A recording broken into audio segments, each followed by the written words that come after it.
Bem, estamos de volta então com o Carece de Fontes. Por incrível que pareça, chegamos ao terceiro episódio em menos de um mês. Isso antigamente teria levado 1 ano e meio, né? Mas estamos aqui. Hoje vamos falar sobre Metroidvanias, o que é isso, do que se alimenta, se é de comer. E começamos falando com o nosso primeiro host, que é o Renet. Fala aí, Renet. E aí, cara? Desculpa, aliás, não. Eu sou só um convidado, vou ficar na minha, quietinho no meu canto. Eu entendi. Tá claro a nossa relação agora. Eu tava me enganando aqui, não tem problema não, pode continuar. Não, mas eu tenho que deixar as aparências pros ouvintes, né, cara? Mas fala aí, Anders, tu também que é outro, host, fala conosco aí. Eu preciso primeiro definir se eu sou um convidado ou se é um host. Mas é o seguinte, estamos aí de volta. Tô muito feliz de a gente estar no terceiro episódio aí, tão rapidamente. Parece que a gente ficou um pouco mais disciplinado do que costumava ser. Isso pode ser que nos traga bons frutos, né? Acho que vai ser legal. Agora eu tenho uma dúvida. Eu já não lembro mais por que a gente escolheu justamente o tema Metroidvania. Dentre tantos gêneros de videogame, eu não sei por que a gente escolheu esse. Eu sei que tem algum motivo, mas eu não lembro.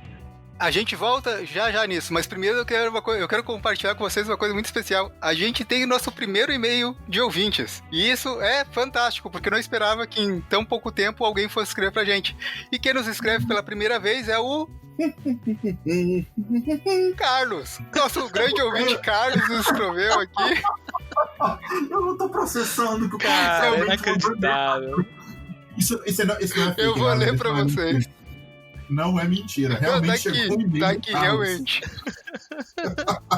Então, eu vou ler pra vocês aí o que o Carlos escreveu pra nós. Bom dia, o meu nome é Carlos e ouço vocês todos os dias. Agradeço por gravarem o segundo podcast, pois confesso que estava ficando cansativo de ouvir todos os dias o mesmo. Valeu pelas menções honrosas nesse último, fiquei lisonjeado. Tô gostando bastante dos assuntos, mesmo não entendendo nada. Mandem um beijo pra minha mãe. Ela não ouve nem conhece vocês, mas sempre quis mandar um beijo pra minha mãe em um programa. Sucesso! Valeu, Carlos. Assim, ó, a gente que fica lisonjeado e não se preocupa de não entender nada, porque a gente também não entende nada do que tá falando e ainda assim a gente tá aqui falando, né? Não, Carlos, tudo que a gente faz aqui é pra você, o nosso ouvinte, o único. E um beijo aí pra sua mãe. Tamo junto, sempre aí. Pode contar com a gente. Um beijo pra minha mãe e pro meu pai, especialmente pra você. Cara, é sensacional, cara. Tô sem palavras. Eu já tinha visto esse e-mail antes, né? Que a gente estava comentando nos bastidores. Cara, eu lembrava, vinha trechos do e-mail na minha mente e eu dava risada aqui sozinho, cara, sem acreditar numa coisa dessa.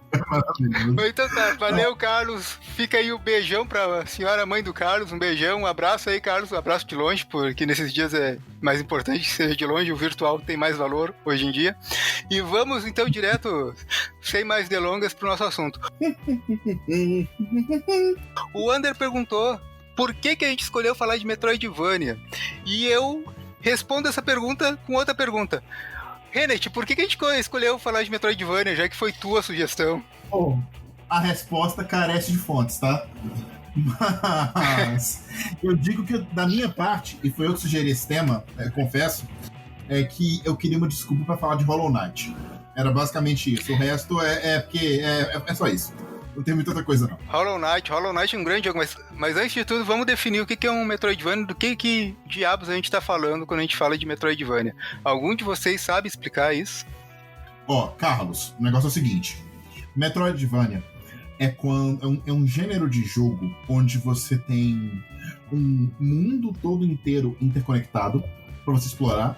E você geralmente tem partes desse mundo que você não consegue acessar no primeiro momento, mas depois, quando você ganha uma habilidade nova, um item novo, alguma forma nova de progredir através desse mundo, você ganha acesso a áreas que você não conseguia acessar antes. Então, assim, é um mundão inteiro para você explorar e você vai destravando e abrindo esse mundo aos poucos e desvendando os mistérios do jogo. O gênero é baseado nas duas grandes franquias que melhor definem esse gênero, que são Metroid e Castlevania.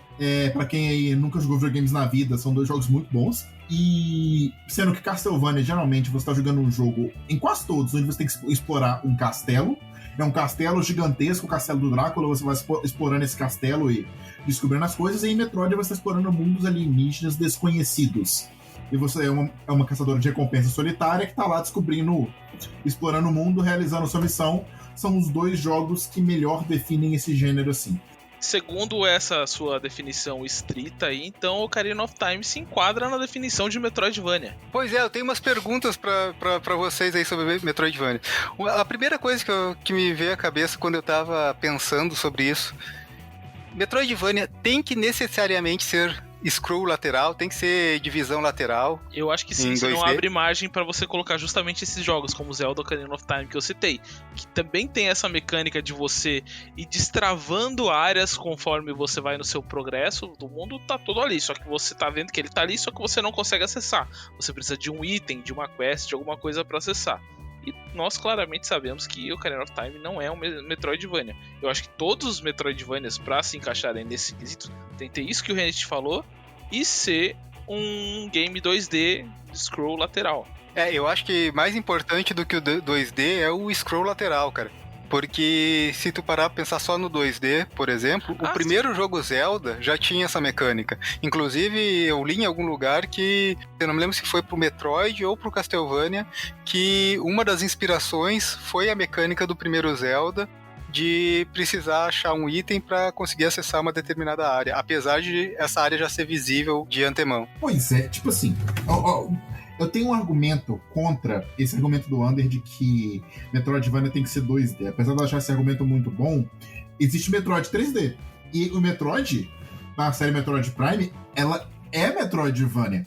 Mas assim, o que eu tô pensando aqui é o seguinte, eu abri inclusive uma thread aqui no Reddit onde o pessoal discute isso. E não há consenso. A pergunta, a thread é, Ocarina of Time é o Metroidvania? É justamente isso. E uma coisa que talvez eu diria pra distinguir... Foi o Under que começou essa thread. Não, foi eu não. Exatamente. Eu tô vendo bem aqui, eu nem sabia que existiam pessoas cogitando isso. Isso veio na minha mente agora assim, ó, de supetão. Tem duas coisas, tem dois argumentos. Tanto para jogo como Metroid Prime, quanto para jogo tipo Dark Souls. O Dark Souls 1 é um mundo inteiro interconectado que você vai destravando. Tem 2 argumentos que me vêm na mente para falar disso. O primeiro argumento é o seguinte. Existe um ponto central da mecânica, no caso é contra Dark Souls, não contra Zelda, que é você coletar itens ou ganhar habilidades para destravar o mundo. Um mundo como o do primeiro Dark Souls, você vai basicamente abrindo portas. Você dá uma volta gigante, abre uma porta, você interconecta aquele mundo, mas você não tem nenhuma habilidade, nenhum item que te permite atravessar aquele mundo de forma diferente. Seu personagem não evolui neste sentido, vamos dizer assim. Então, isso tiraria Dark Souls. No Metroidvania, o seu personagem precisa evoluir para que ele consiga atravessar o mundo de uma maneira diferente.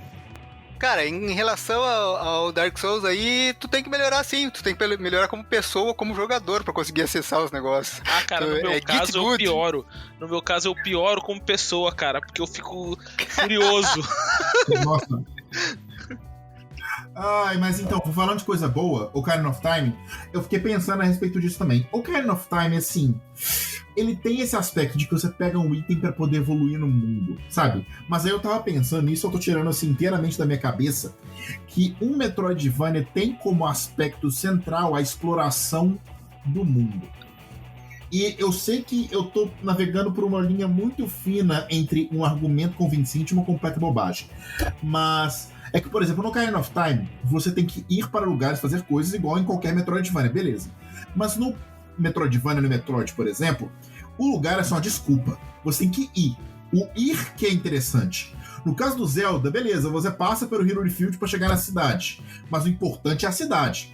Você atravessa ali para você chegar no Templo do Fogo, no Temple Forest, no Templo da Água. Mas o lugar é o evento principal. O mundo é só um caminho, vamos dizer assim. No Metroidvania, meio que o mundo é a parte mais importante. Tanto que quando você vê em Metroidvania, você tem até objetivos aí que assim, você tem que chegar no lugar para fazer uma coisa importante. Isso acontece, mas o mundo, andar pelo mundo, é a graça da coisa. Eu me arriscaria a definir assim. E no Metroid Prime, por exemplo, que é 3D, a graça é andar pelo mundo. É você explorar o mundo. A graça não é necessariamente o lugar. Então, nessa lógica aí, o Death Stranding é um Metroidvania. Porque a graça é andar, é a única coisa que tu faz no jogo. Mas pra ter um jogo, você precisa ter graça. E Death Stranding, eu não sei se é o caso, mas... Se fosse, falta o elemento de você conseguir evoluir pra ir para lugares que você não poderia ir antes, ou tem isso em Death Stranding, eu não sei, eu não joguei. Mais ou menos. Não, na verdade tem uma coisa muito leve. Já no início tu tem acesso a cordas, escadas, não dá pra considerar que é sequer parecido com Metroidvania, não. Falei mais é pela zoeira mesmo. Mas e aí, Ander? Você acha que eu defini Metroidvania razoavelmente aí? Eu acredito que sim, eu só não posso opinar, eu vou ter que confiar na sua palavra, mas eu não posso opinar sobre o Metroid Prime porque eu nunca sequer joguei. Então, se temos um exemplo de uma série, de uma franquia. Uma franquia não, né? Uma subdivisão de uma franquia que é tradicionalmente Metroidvania, tanto que deu origem ao nome do gênero, mas que se diferencia substancialmente da demais por ser 3D e continua mantendo as características, eu acho que a gente tem um argumento convincente, sim, que pode ser mais abrangente pro 3D, mas sem necessariamente trazer esses outros games, como Zelda ou Ocarina of Time, por exemplo, pra dentro do subgênero por uma confusão de definições que a gente faz aí. Mas, então assim, vamos delimitar essas duas características para Metroidvania, então. A graça do jogo tem que ser a exploração, tem que ser o foco principal do jogo, e o seu personagem tem que de alguma forma evoluir para que você consiga navegar pelo mundo de maneiras diferentes. Duas coisas aí que limitam o Metroidvania. E que em vários jogos aí a gente pode ver isso. Eu posso falar dos jogos já? Eu quero muito falar de Hollow Knight, você não tá ligado? Beleza, mas só um pouquinho, eu tenho uma dúvida ainda. Quando tu fala na evolução do personagem, se a gente pegar, por exemplo, no Metroid, a evolução fica focada em equipamentos. São equipamentos, a evolução, entre aspas, do personagem é em termos de equipamentos. Não é que o personagem tem um sistema parecido com RPG de experiência ou coisa do tipo, que ele vai botar pontos em força, pontos em destreza. Eu nem sei se tem algum jogo próximo a Metroidvania que use isso, mas eu acho que o foco mesmo fica na exploração de cenário, como tu bem disse. Eu diria que também que esse cenário geralmente é labiríntico. Ele é um cenário que é muito fácil você se perder se você não prestar atenção em mapas.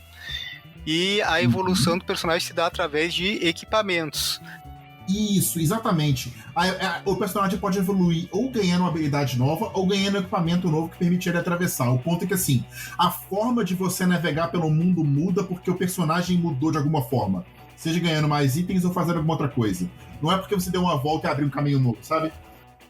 Beleza, acho que a gente pode então concordar nessa definição de Metroidvania, e o nome é óbvio, metade Metroid, metade vem de Castlevania, e a gente pode então finalmente passar a falar dos jogos, que eu sei que isso tá te deixando nervoso já, Renan. Queria muito falar de Hollow Knight.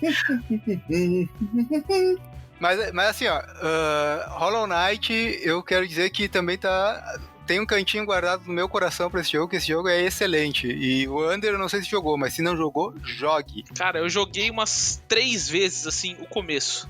Eu começo a jogar e por algum motivo eu paro, deixo ele de canto. Eu comprei em várias plataformas, cara. Eu tenho ele no Switch, eu tenho ele no Steam, eu tenho ele em outra plataforma digital no PC. E todas as vezes eu começo ele, acho bacana, acho legal, né, a ambientação do jogo. Só que eu vai chegando num ponto que eu vou perdendo o interesse e acabo deixando de canto. Daqui a alguns meses eu provavelmente vou me interessar de novo pelo jogo e vou tentar de novo. Espero passar desse ponto da próxima vez e chegar até o final dele. Cara, eu jogo tipo 1 hora, 1h30 e já desisto. Ô, Ander, eu tenho a impressão que isso é um problema assim, de você enquanto pessoa, porque os 3 do Witcher, você falou, não, nossa, no peito! Ficou pessoal agora. Aí você fala que o Hollow Knight jogou pela metade. Tô achando que você gosta de jogar os trem pela metade, bicho, porra. Eu acho que eu tenho problemas. Por exemplo, um outro. Na verdade, assim, vocês falaram assim, você jogou Hollow Knight? Cara, o único desses Metroidvanias que eu tô pegando firme, que eu acho que eu vou chegar no final que eu tô gostando, é o Ori and the Blind Forest. Porque todos os outros demais, cara, os exemplos aqui, todos eles eu parei pela metade ou antes disso. Cara, depois eu vou querer que o Ander mande o currículo gamer dele pra gente ver se ele continua no podcast ou não. Falaram que você tem que renovar minha carteirinha de gamer. Minha carteirinha de gamer não tá no prazo de validade. Mas, já que você falou de Ori, eu vou... Até porque começar falando de Hollow Knight é sacanagem, porque pra mim Hollow Knight é o melhor. Mas, cara, Ori, é tipo você julgar um filme do Estúdio Ghibli.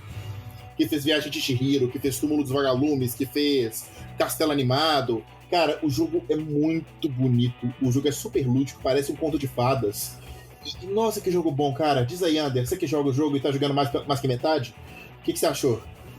Eu tô achando excelente, interessante, a história te compele, as habilidades do Ori vão abrindo num passo super legal, que você... Ori é o personagem principal, ele é um bichinho, é tipo um coelhinho, é um bicho, quer dizer, não tem definição, né? Mas ele é parecido com um coelhinho alienígena, sei lá que porra que é essa, velho. É um espírito que chama. É isso, muito parecido com o espírito que eu vi semana passada, inclusive. E você vai adquirindo as habilidades num passo muito legal, que você nunca fica muito tempo fazendo a mesma coisa sem ver uma novidade no mapa. Eu acho que é isso que tá me segurando no jogo, na verdade. Tá, então tu tá me dizendo que tu é um millennial e não consegue ficar sem ter novidade a cada 10 segundos, aí tu perde interesse. É isso que tu tá me dizendo, né? Eu tô falando que o problema tá com o Ander, cara. O Ander é millennial. Quantos anos tem? 20? Admito. 15? Admito que... eu gostaria. Eu admito que talvez seja o problema comigo e com os tipos de games que eu jogo. Enfim. Não, velho. Não é problema com você, não, cara. Ninguém daqui tá te julgando. Não explicitamente. Eu tô te julgando. Eu tô julgando. Mas, cara, você chegou a ter contato com o Ori, Trasgo? O contato que eu tive com o Ori foi de baixar o jogo e botar na fila. Tá ali no meio do meu backlog de jogos. É maravilhoso, cara. A história é simples. Assim, era uma vez uma floresta mágica, teve uma tempestade, e a tempestade soprou pra longe da árvore de luz uma de suas folhas. Essa folha é o Ori. É um pequeno espírito. Parece muito um Lemuri de Avatar, The Last Airbender, pra quem já viu, o bichinho... O bichinho branco, magrinho, macacoso, com orelha grande. É tipo aquilo. E esse espírito foi soprado para longe da árvore, no meio da tempestade, foi resgatado por uma outra criatura gentil, e a árvore, em certo dia, ela deu um grito chamando o espírito para voltar. E só que quando ela deu esse grito, ela drenou muito de suas forças e a árvore começou a morrer, e a floresta no entorno da árvore começou a morrer junto. E esse grito que ela deu, que foi um grito de luz, incomodou uma criatura de sombras, e essa criatura de sombras tá rondando pela floresta e não tá muito satisfeita com o que aconteceu. Aí, com esse pano de fundo, com a floresta morrendo, o Ori parte nessa jornada pra tentar reviver a floresta. E, cara, o jogo é super bonitinho, ele é super simples, nossa, ele é muito bom. Cara, assim, eu fiquei interessado. Inclusive, são 2 jogos, né? Saiu uma continuação recentemente. Eu quero ver se eu jogo agora. Eles. Eu resolvi jogar o primeiro justamente porque saiu o segundo e eu queria jogar o segundo. Eu acho que é isso. Pode ser eu tô fazendo isso também. Eu tô fazendo isso com Baldur's Gate. Eu joguei o primeiro e tô jogando o segundo. Rejoguei o primeiro e tô rejogando o segundo pra me preparar pra estreia do terceiro aí. Então, Ander, fica de olho que daqui a pouco vai sair a sequência de Hollow Knight, tá? De repente é uma motivação aí. Pra você que for assistir a sequência no primeiro, será? Já saiu tanta DLC de Hollow Knight também, né? E também fica ligado aí, Ander, que daqui a pouco tá saindo continuação de Dark Souls. Tem 3 jogos aí pra te jogar. Você tá louco, prefiro a morte. Ô, velho, você quer morte, dá tudo mesmo, você quer. Cara, eu quero muito que a gente juntar a gente um dia aí na mesma sala pra gente jogar Dark Souls juntos, que eu quero muito fazer isso. Isso, cada um segurando uma parte do controle. Nossa, Eu quero fazer que nem locadora. Você lembra de locadora em década de 90? Fica um cara jogando e os outros atrás tudo dizendo, não, vai pra esquerda, não, ali, agora, dá Hadouken Hill, é isso aí, vai. Morreu, passa o controle, então eu não vou jogar direito. Eu não vou jogar direito. Dark Souls morreu, passa controle, acho que seria uma excelente forma de jogar, cara. Queria parecer batata quente controle, jogando na mão de um pro outro. Exatamente, não, eu tomo no cu. Eu não sou obrigado, bicho. Amém. Mas outro jogo que eu não sei se vocês jogaram, chama The Messenger. Algum de vocês conhece? Eu joguei até metade.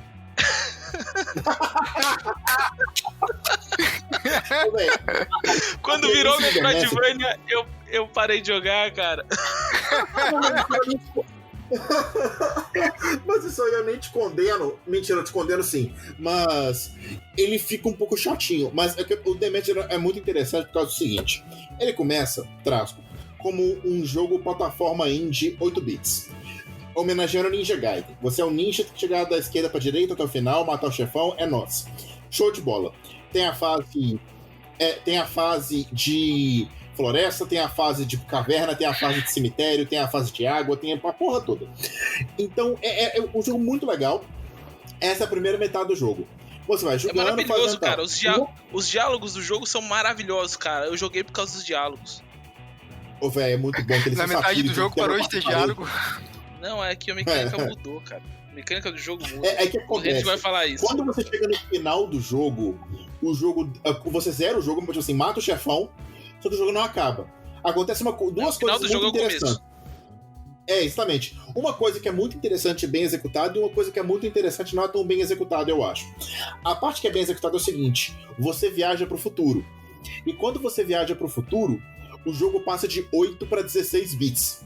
O gráfico do jogo muda, a música muda, tudo muda, o jogo muda inteiro, o gráfico muda.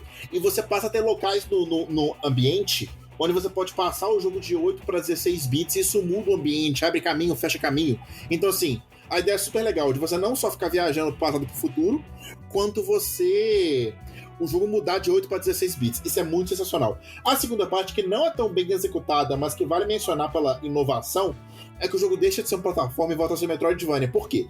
Você passou pelo jogo inteiro.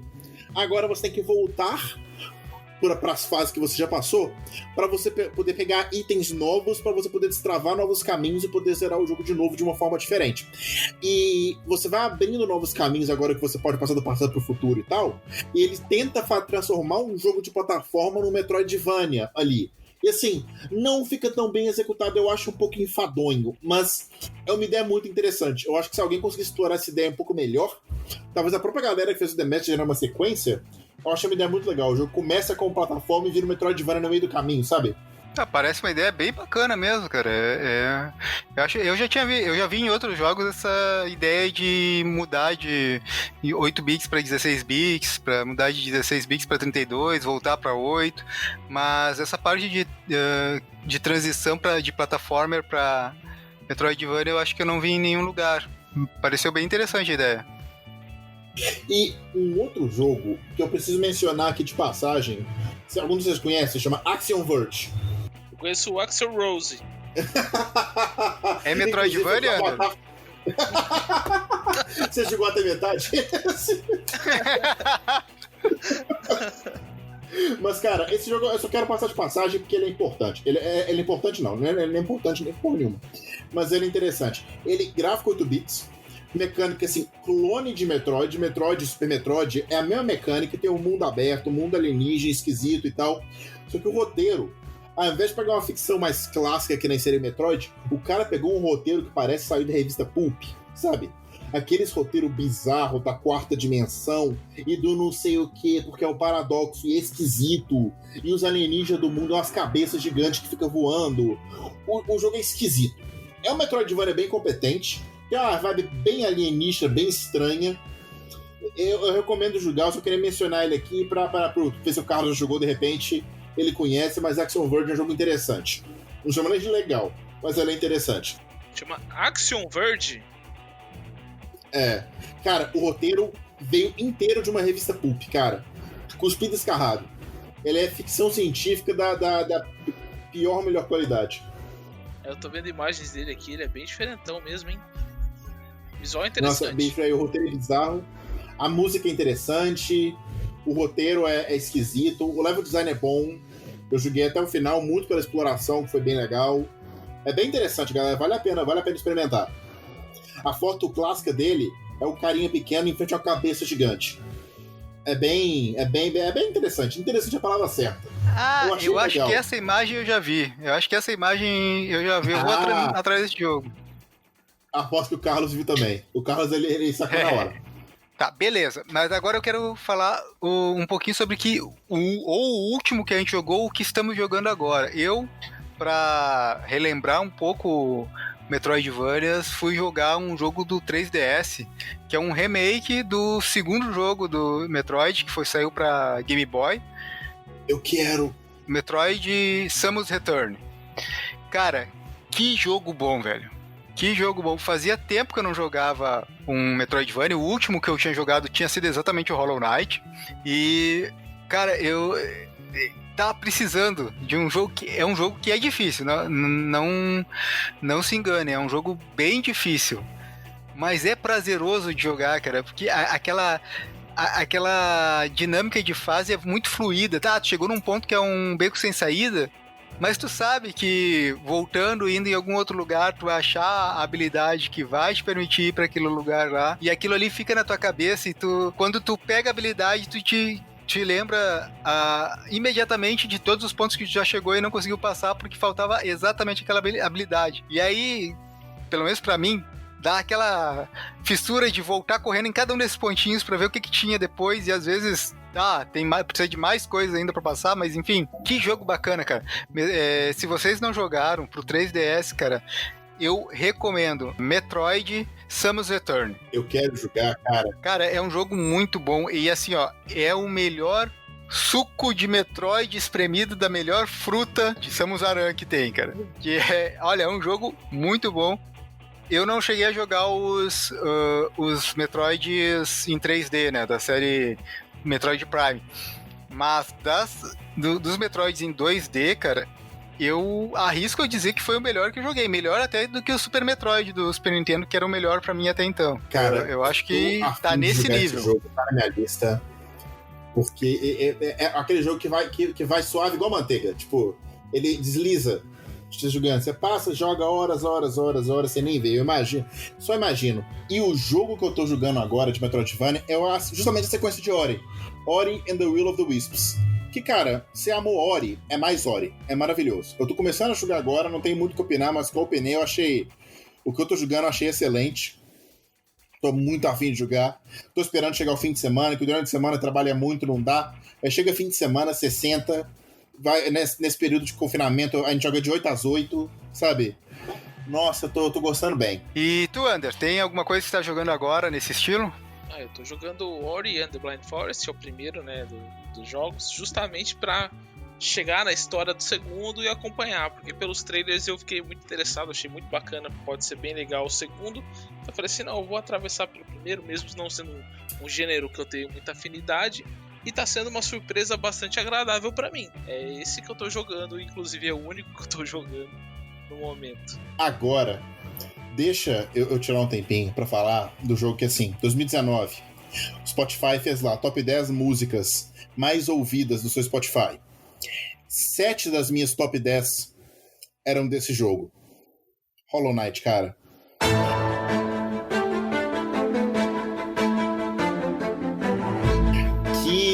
Que amorzinho que é esse jogo. Nossa senhora.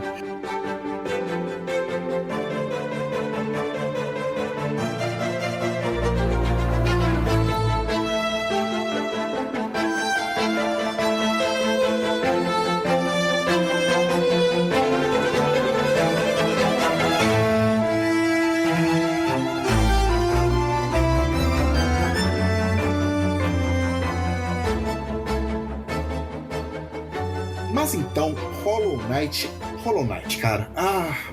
Me dá alegria só de lembrar, só de pensar que vai chegar a sequência, cara, como eu gosto desse jogo. A temática de Hollow Knight são insetos. É uma animação 2D, parece que foi feita à mão, não foi, mas ela é super bonita. E é a temática de insetos antropomorfizados, besouros, mosquitos e tal. É um mundo... É um reino esquecido de insetos e você tá entrando nele. Você é um pequeno insetinho com uma pequena espadinha e uma máscara, chamado The Knight. E você chega numa vilazinha ali, sem-abandonada, tem um velho num cantinho, uma galera num outro, e você entra nesse mundo que é um reino esquecido pelo tempo, as ruínas de um reino esquecido pelo tempo, conhecido como Hallownest, que seria quase como o ninho sagrado em português, e você começa a explorar esse mundo. E ao longo dessa exploração, você vai descobrindo a história desse mundo, você vai interagindo com personagens, vendo a coisa acontecer, vendo uma praga afetando esse mundo e se espalhando por ele. Eu tô falando de Hollow Knight, eu não tô falando da vida, viu, galera?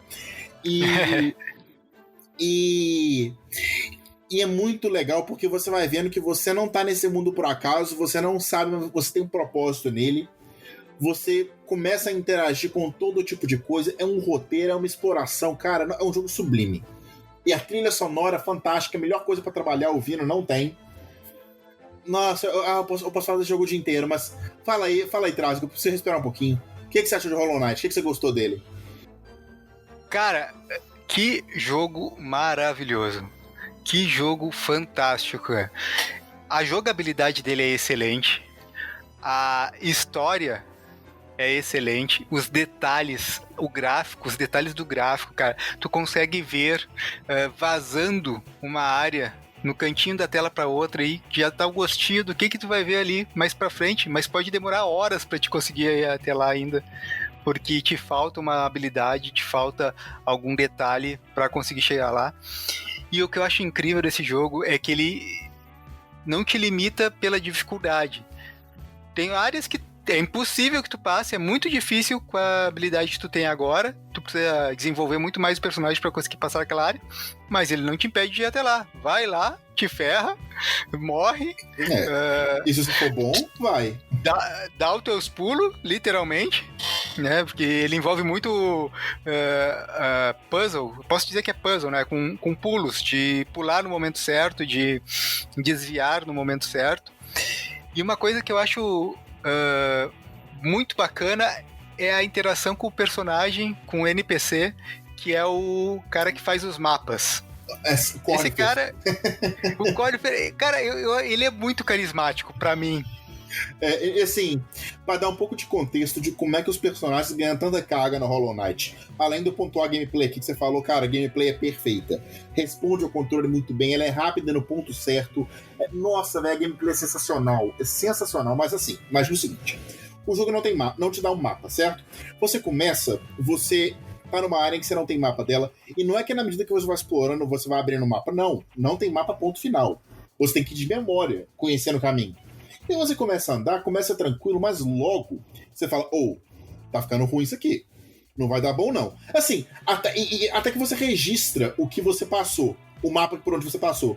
Só que não é em tempo real. Você tem que parar, encontrar meio que um save point, que é um banco, sentar nesse banco para você registrar o que você teve. Então, se você não encontrou o banco, você tem que ir de memória. Você vai se perdendo pela área. E o jogo ele vai te seguindo, você vai se aprofundando na área, tempo suficiente para você começar a ficar nervoso e falar, vou me perder. Eu vou perder, eu não sei se eu vou saber onde eu tô tô ficando preocupado. E quando você começa a pensar isso, você começa a ouvir uma voz cantarolando. Uma voz cantarolando, uma trilha de papéis, você vai seguindo, tem um inseto gordinho, super simpático, que fala, eu tô aqui de boa, explorando, tem esse mapa aqui, quer pra você? Compra aqui, baratinho. Aí você compra o mapa dele, então assim, você tá no momento de tensão, você tá no fundinho ali da caverna, tá te envolvendo naquele clima, você tá começando a ficar nervoso, aí você ouve uma vozinha cantarolando super agradável e é o cara que te dá o mapa da área. E ele te dá o mapa de parte da área, a coisa super lá desenhada, você fica muito mais seguro, você fica, nossa, graças a Deus. E esse cara, ele sempre é o sinônimo de felicidade. Quando você encontra ele, você fala, nossa, eu tenho o mapa, aleluia. E ele é super gente boa, super gordinho, simpático, velho. O Cornever é ótimo. O jogo ele passa isso pra você. Ele bota NPCs num contexto que você se afeiçoa aos NPCs pelo contexto em que você tá. Sabe? É igual um outro NPC que é o Quirrell, que é um inseto espadachim. Que você fica viajando pelo mundo, ele tá viajando pelo mundo também. Em lugares aleatórios do mundo você encontra ele. E ele é super contemplativo, filósofo, fica olhando pros lugares. E você fica, não, velho, eu curto esse cara. Toda vez que eu encontro com ele é um momento legal. E tá num lugar legal, sabe? O jogo ele te envolve muito com os NPCs assim. Cara, eu quero insistir nesse NPC dos mapas, cara, porque é o seguinte, é o cara que tu quer ser amigo. Pelo menos, eu quero ser amigo dele. É o cara que eu quero sentar no banco ali, conversar, falar um pouco sobre a vida, ver como é que estão as coisas. E assim, a primeira vez que ele aparece, como tu falou, Renan, tu tá aquela angústia, eu vou me perder, não tem um mapa, tu chega lá, e ele tá lá fazendo mapa e tá e te vende o mapa, né? Tu senta no banquinho, o save point e tal.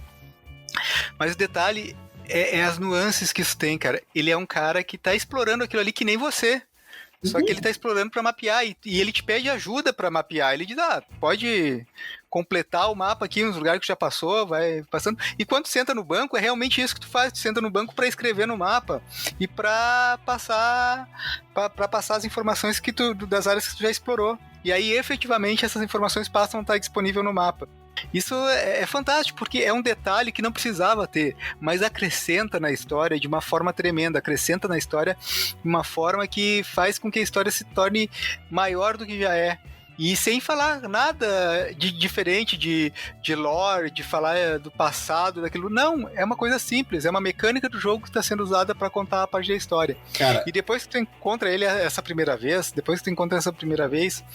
cada vez que tu escuta em alguma tela, antes dele aparecer, tu escuta em alguma tela aquele cantarolar dele, ou tu vê os pedacinhos de papel que ele deixa cair, é realmente uma sensação de alegria. É tipo, cara, eu vou encontrar de novo esse velho amigo, e é um lugar seguro, e é um lugar que, ok, a partir daqui eu vou conseguir me achar de novo. Eu tava perdido, já faz 1 hora que eu tô andando sem mapa, na escuridão, e agora eu vou conseguir finalmente me encontrar e talvez até achar o caminho de volta, porque agora eu tenho um mapa. É fantástico, cara, é fantástico. Os NPCs, a maioria, quase todos, são muito carismáticos, mas esse é especial, realmente. O jogo, ele é abarrotado de detalhes e momentos que são brilhantes. Cara, um detalhe que eu fiquei lembrando aqui é porque é o seguinte, em certo momento do jogo você destrava um fast travel para você viajar, porque o mapa é muito, muito, muito grande. Para você, o fast travel é basicamente o seguinte, são tipo umas estações de metrô, porque ao invés de ter um trem, tem um inseto, porque tudo no jogo é inseto, é um insetão, é tipo um besourão grandão, com uma cela, que é o... Eu esqueci o nome dele, que é tipo assim, é tipo o stag, é tipo assim, é o inseto mensageiro. Eu já reitero, é um inseto que a proposta de vida dele foi essa. E cada vez que você destrava uma estação nova de metrô, tipo desse cara, você toca um sino pra chamar ele vem pra te levar pro lugar, só que ele troca um pouco de ideia com você, ele fala um pouco da vida dele pra você. Você fica sabendo que, tipo assim, que na época de glória do reino, existiam milhares como ele por aí, existia um ninho dos insetos charreteiros e tal, e que depois ele é o último da espécie dele. E o som que ele faz, ninguém fala. Você ouve som, tipo, sabe? O pessoal fica fazendo esse gibberish. E esse inseto, o som que ele faz é um som de velho. Ele fala um som, tipo assim, de... sabe? Eu não sei descrever, mas é um som que você fala, esse inseto, ele é muito antigo. Ele é velho. E não tem nada no rosto dele que indique isso. É simplesmente o som que ele faz, você sabe que essa é uma criatura que tá aí faz muito tempo rodando. Sabe? Isso é um momento fantástico.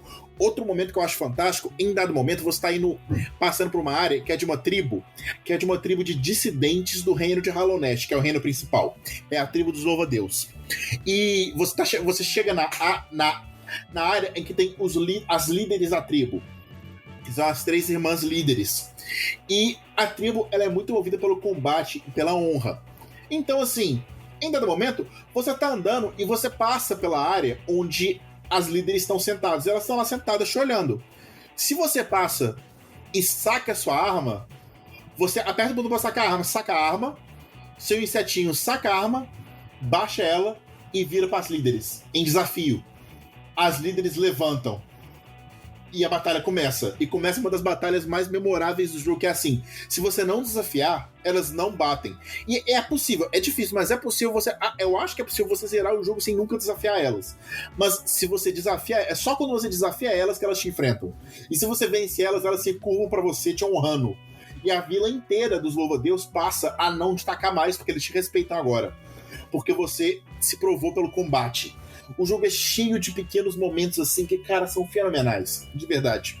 Pô, que legal, de tanto vocês falarem, cara, eu tô até com vontade de jogar o começo do jogo de novo. Joga até a metade. Tô a fim de jogar metade do jogo de novo. Não, e outras coisas, cara. Posso ficar o dia inteiro falando. Tem uma área que é um coliseu. É uma área de arena. É um gauntlet. Então, tipo assim, você entra numa área, tem que passar por 10 waves de inimigos. Se você passa das 10, sei lá quantas são, você vence e ganha o prêmio. A área chama Coliseu dos Tolos, Colosseum of the Fools. É o seguinte, tem uma plateia gigantesca rugindo, pedindo por mais combate, e no centro desse coliseu tem, tipo, um trono, que é, tipo, do rei do coliseu. E o rei do coliseu tá morto. E ele tá lá, tipo, largado, morto. E a galera rugindo. A impressão que passa é, tipo assim, isso aqui tá rolando faz tanto tempo, a galera é tão maluca que o cara morreu. A galera tá cagando, nem percebeu, eles só querem mais combate, mais caos, mais destruição. Você se sente realmente, eu tô num lugar de tolos. Eu tô num lugar de gente maluca que só quer saber disso, que tá doida nisso, sabe? São, nossa, vários pequenos detalhes. Ander, falando sério, cara, eu recomendo que tu tente jogar pelo menos até 3/4 desse jogo. Porque é um jogo que vale a pena o esforço. E ele pode ser um pouquinho difícil no início, mas depois que tu domina os controles e desenvolve um pouco o personagem, é que nem o Renate falou antes, parece que é passar manteiga, assim, é um jogo que flui de uma forma fantástica. Certo, legal. Não, cara, absurdo. Cara, tem uma área do jogo que é a City of Tears, é a capital do reino, que ela, por um motivo geograficamente explicado no jogo, é uma cidade que chove eternamente nela. E é um reino esquecido, então é uma cidade meio congelada no tempo. Quando você entra lá, começa a subir uma musiquinha. Primeiro começa a subir um piano, quando você começa a ver as gotas caindo. Aí você começa a entrar, você começa a ver a cidade ao fundo, começa a subir devagarinho, em cima do piano, um coral.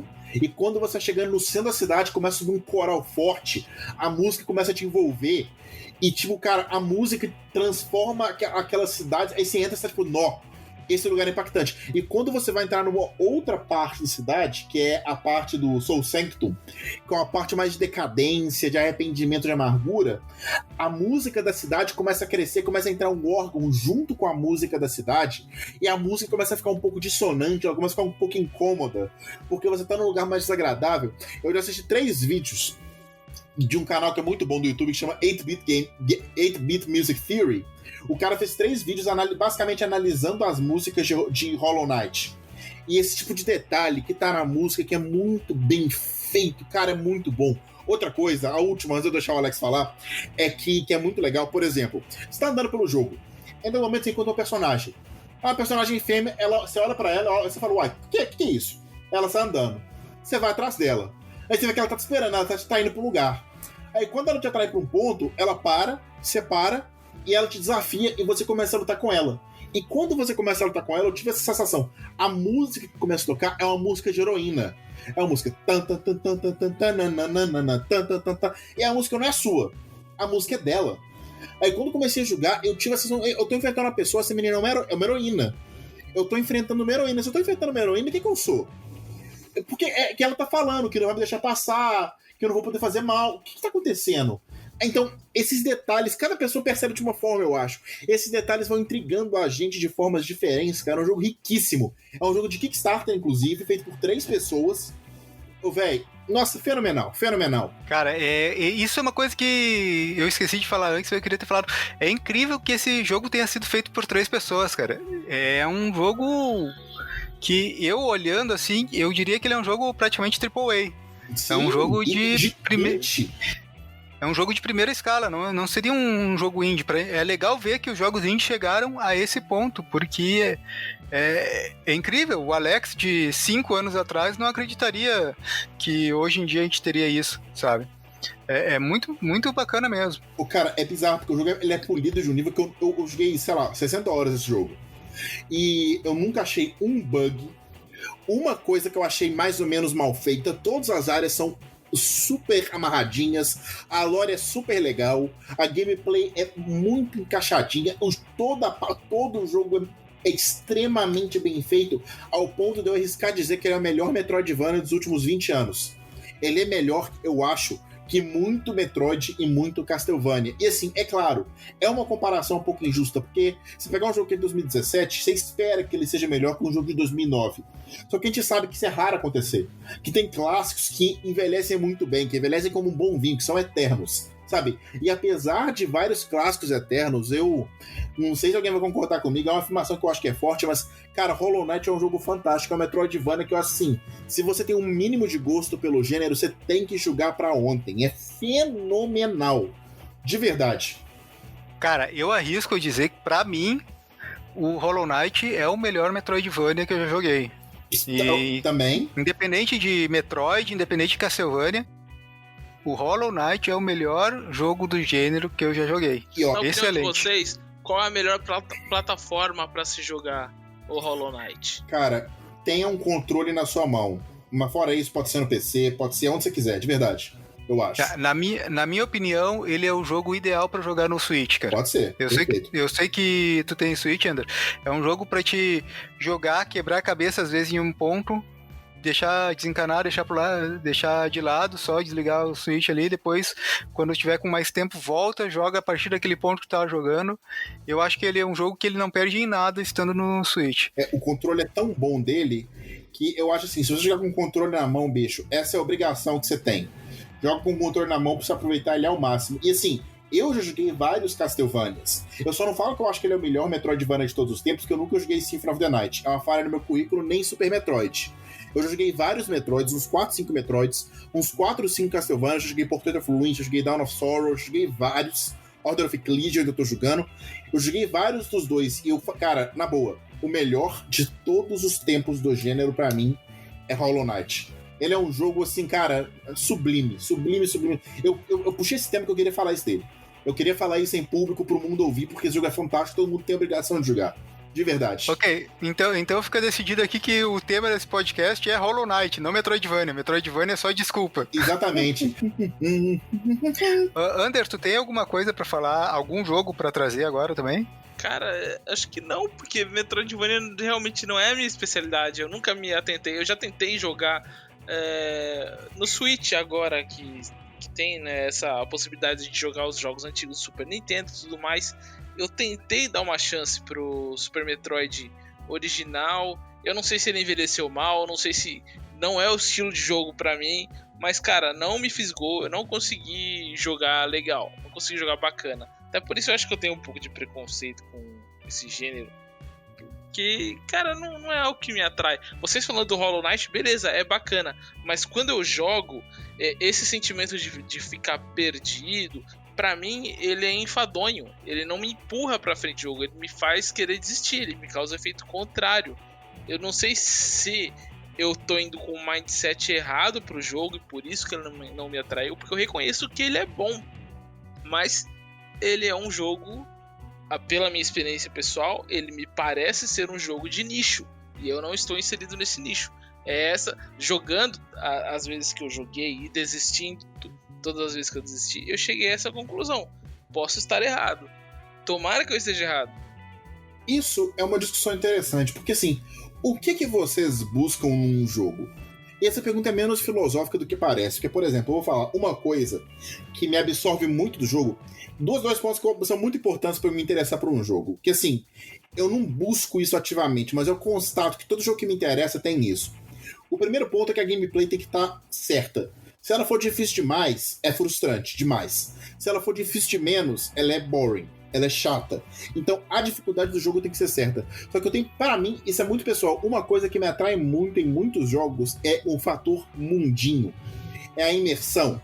É você botar o teu fone de ouvido, botar a luz no ponto certo e entrar. Entrar no mundo, entrar naquele jogo, entrar naquela situação, naquela circunstância, seja ela qual for, seja de Mario, seja Raid ou seja um Metroidvania. E acho que todos os Metroidvanias que são bons, eles têm um pouco esse negócio de você estar perdido num lugar tão grande e o lugar é hostil e você tem que desbravar aquele lugar que você fica muito dentro do mundinho, sabe? Isso pra mim me pega muito. Eu me sinto muito, tipo assim, explorando, desbravador, aquela tensãozinha de onde que eu tô, pra onde que eu vou, o que tá acontecendo. Esse fator mundinho é muito importante pra mim me interessar por um jogo, eu acho. Eu concordo em parte, cara. A dificuldade, pra mim, ela tem que ser certa, mas tem que ser certa pro objetivo do jogo. Eu sei que eu vou estar sendo chato pra caramba voltando em Dark Souls, mas eu sou obrigado a falar de Dark Souls quando eu falo da importância da dificuldade para um jogo. Vai parecer babaquice da minha parte falar que Dark Souls não é difícil, e realmente em parte é babaquice, mas Dark Souls não é um jogo difícil.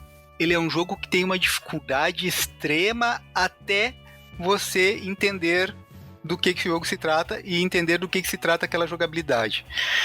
Depois que tu entende a jogabilidade do Dark Souls, depois que tu entende do que se trata aquilo, de como aquilo se relaciona com a história, e é importante entender isso, que a dificuldade se relaciona com a história do Dark Souls, tem um motivo para ele ser difícil.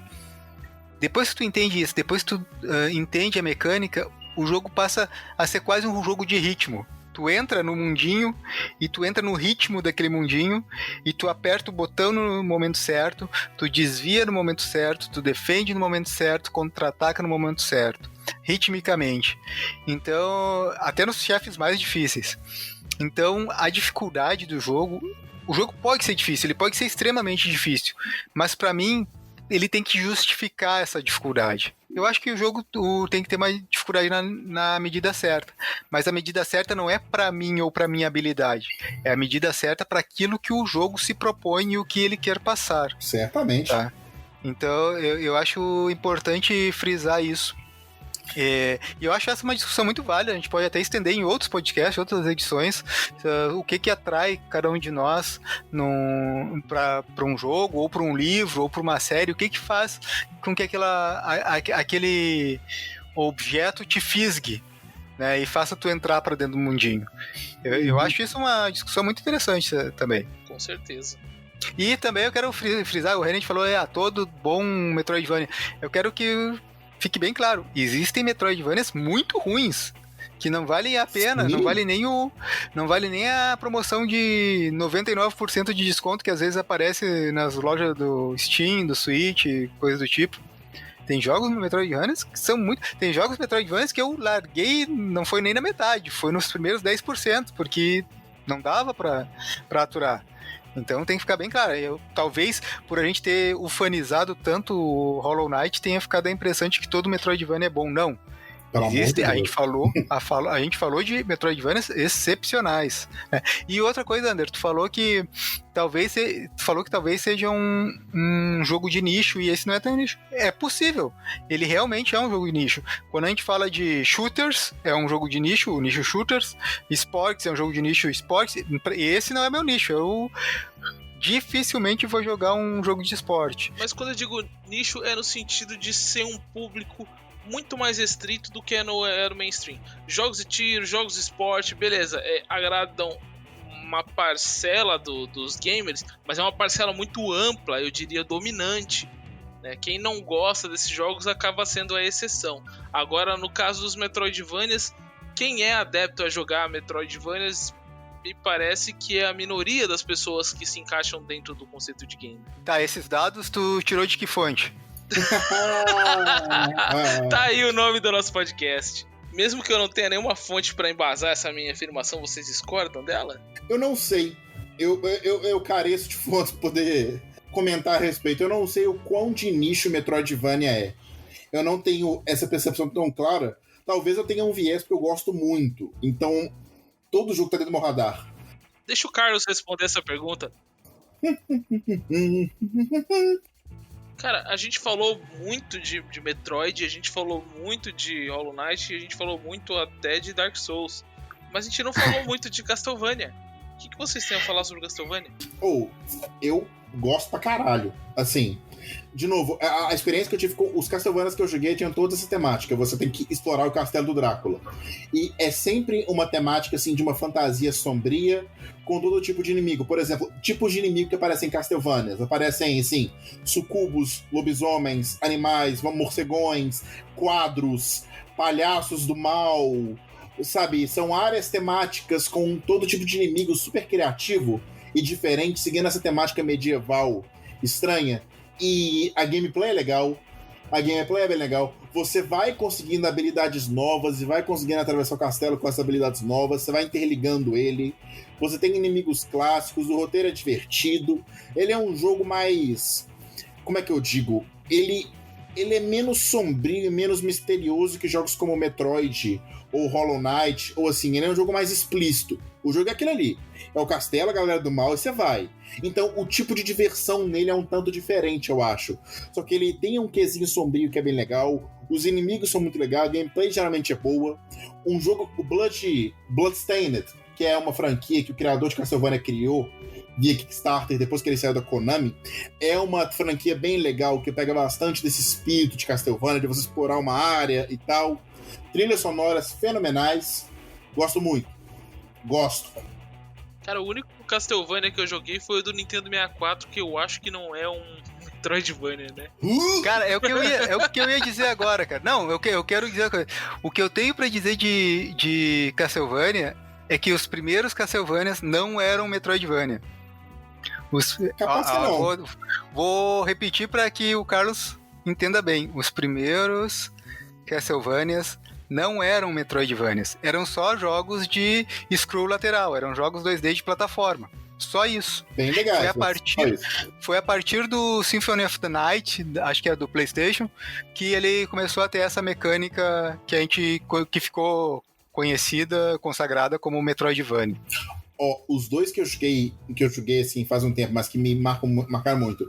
Dawn of Sorrow, Portrait of Ruin, são dois muito legais.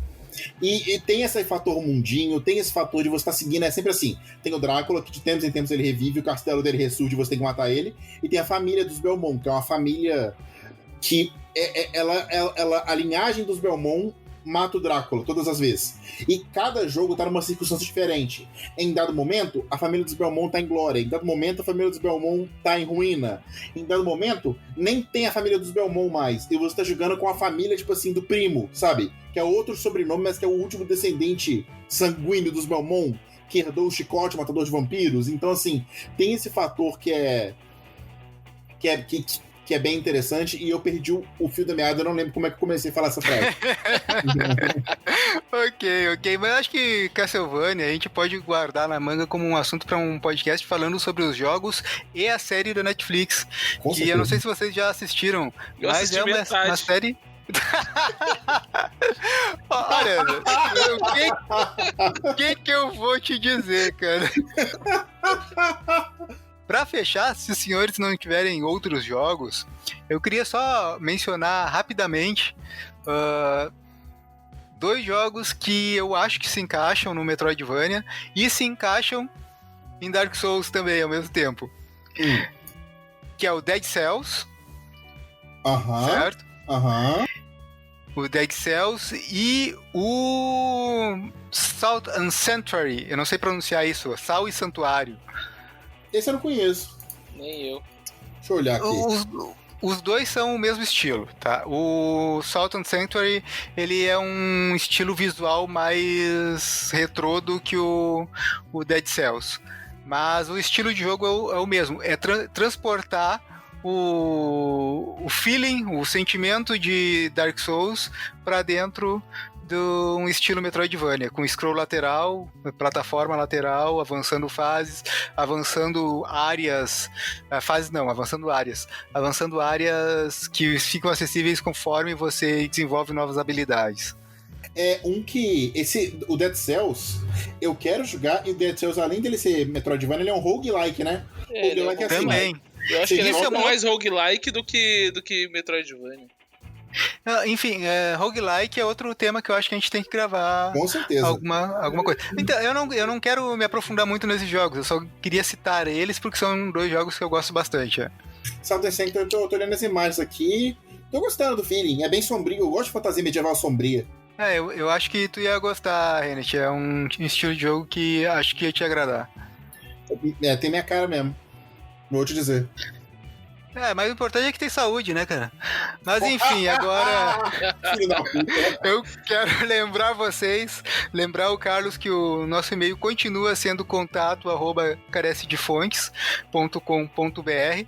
A gente também tem uma página no Facebook, Carlos. Tu pode ir e curtir a página lá, que sempre que sai um podcast novo, a gente coloca na página lá também para avisar todo mundo que curtiu. É só procurar por Carece de Fontes no Facebook que você acha. E outra coisa, eu quero lembrar para vocês que agora a gente já está disponível nos principais agregadores, que é o Spotify, o iTunes e o TuneIn, que é o que joga para Alexa da Amazon. E em breve a gente vai estar no... Em breve não. Em algum momento a gente vai estar no agregador do Google também, é que o agregador do Google envolve umas questões técnicas mais avançadas, mas vamos estar lá em algum momento. Agradeço a todos que chegaram até aqui com a gente, apesar dos problemas técnicos. Ander, alguma última palavra? Não. Renet, tu me quebra assim, cara. Renet, alguma última palavra? Eu daria uma última palavra, mas acho que eu vou me inspirar no Ander e fazer um discurso pela metade. Então. Hollow Knight é um jogo muito bom e a respeito dos outros jogos eu digo que. Exatamente. Então, muito obrigado a todos, um abraço, se cuidem daqueles que vocês gostam, mantenham a quarentena, que a gente ainda vai estar no meio da quarentena, talvez no início, quando esse podcast sair. Um abraço a todos, não saiam na rua, não importa o que os que não forem cientistas e médicos falarem, mantenham-se em segurança. Hashtag fiquem um abração. em casa, hashtags alerta sem ansiedade. Todos Valeu! Valeu! Valeu.